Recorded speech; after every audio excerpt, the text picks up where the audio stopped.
Apakah orang yang baik hatinya cepat meninggal?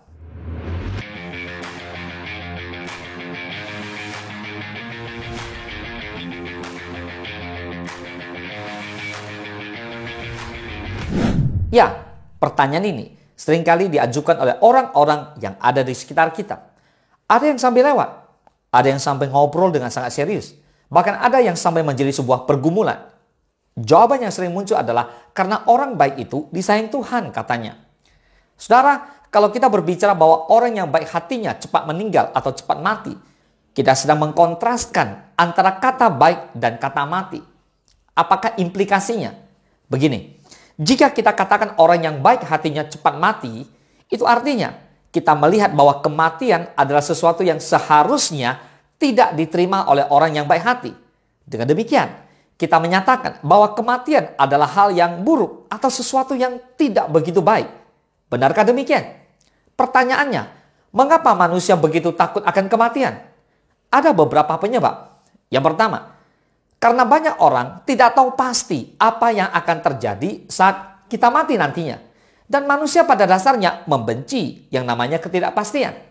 Yang kedua, Allah sesungguhnya menciptakan manusia untuk keabadian. Ketika manusia jatuh ke dalam dosa, upahnya adalah kematian. Roma 3:23. Karena semua orang telah berbuat dosa dan telah kehilangan kemuliaan Allah. Maka dari itu, kematian sesungguhnya bukanlah hal yang alami bagi manusia. Sehingga manusia begitu membenci yang namanya kematian. Pertanyaannya, lalu bagaimana dengan kita, orang Kristen? Mari kita bahas. Saat kita menerima Kristus sebagai Tuhan dan Juru Selamat kita memperoleh sebuah jaminan. Yaitu jaminan di mana kita akan bersama-sama dengan Tuhan pada saat kematian nanti di waktu yang telah ditentukan Tuhan. Dengan demikian, kita memiliki kepastian akan tujuan akhir kita. Saat kita percaya Kristus, maka kematian bukanlah lagi menjadi sesuatu yang menakutkan. Sebaliknya, kematian menjadi pintu gerbang untuk menjadi sukacita abadi. Mengapa? Karena kita akan hidup bersama dengan Tuhan kekal selama-lamanya.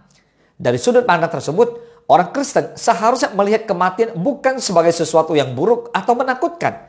Sebaliknya, kematian adalah sebuah anugerah. Karena artinya kita sudah tidak perlu lagi menderita. Mazmur 39 ayat 5 dikatakan, "Ya Tuhan, beritahukanlah kepadaku ajalku, dan apa batas umurku, supaya aku mengetahui betapa fananya aku.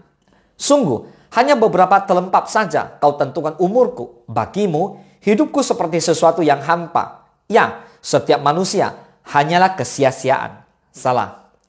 Saudara, dari pernyataan Daud ini dapat kita simpulkan bahwa umur manusia ada batasnya. Sungguh, hanya beberapa telempap. Artinya selebar telapak tangan ini saja maksudnya. Jadi Tuhan menentukan umur kita hanya sebatas ini saja, bayangkan. Jadi artinya apa? Hampa. Maka dikatakan manusia sesungguhnya hanya sia-sia belaka. Musa pun menyadari hal yang sama. Di Mazmur 90 ayat ke-10a dikatakan, "Masa hidup kami 70 tahun dan jika kami kuat 80 tahun." Artinya sangat pendek sekali. So cepat atau lambat, siap atau tidak siap, suatu saat nanti manusia pasti akan dihadapkan pada kematian. Itu hanya soal waktu. Kematian adalah sesuatu yang menakutkan dan mengerikan bagi orang-orang di luar Tuhan. Tetapi bagi orang percaya, kematian ada sesuatu yang membahagiakan. Bagaimana bisa? Ada tertulis di Wahyu 14 ayat ke-13. "Dan aku mendengar dari sorga berkata, tuliskan, berbahagialah orang-orang mati yang mati dalam Tuhan. Sejak sekarang ini, sungguh, kata Roh, supaya mereka boleh beristirahat dari jerih lelah mereka, karena segala perbuatan mereka menyertai mereka." Saudara, kematian memberikan kesempatan kepada setiap orang percaya untuk beristirahat dengan tenang, terbebas dari segala problematika hidup. Tidak ada lagi air mata, tidak ada lagi kesusahan, tidak ada lagi penderitaan. Dalam kematiannya, orang percaya sesungguhnya sedang menunggu untuk dibangkitkan dan diangkat pada waktu kedatangan Kristus yang kedua kalinya. So, kita seharusnya memiliki sudut pandang yang benar terhadap kematian, seperti yang dimiliki oleh Rasul Paulus di Filipi 1 ayat ke-21. "Karena bagiku, hidup adalah Kristus dan mati adalah keuntungan." Katakan amin. Maka itu, sebelum waktu itu tiba, adalah bijak bagi kita untuk mempersiapkan diri sebaik mungkin, supaya hal itu tidak menjadi jerat.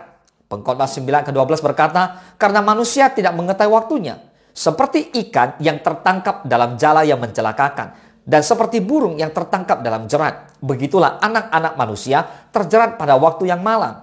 Kalau hal itu menimpa mereka secara tiba-tiba, ayo, selagi ada waktu dan kesempatan, mari kita kumpulkan harta di surga sebanyak-banyaknya. Dan ingatlah, bagi orang dunia, kehidupan itu sementara, kematian itu selamanya. Akan tetapi bagi kita orang Kristen, kematian itu sementara. Kehidupan bersama Kristuslah selama-lamanya. Yang mengerti, boleh beri sorak-sorai dan tepuk tangan yang paling meriah buat Tuhan kita. Katakan haleluya. Amin. Tuhan Yesus memberkati.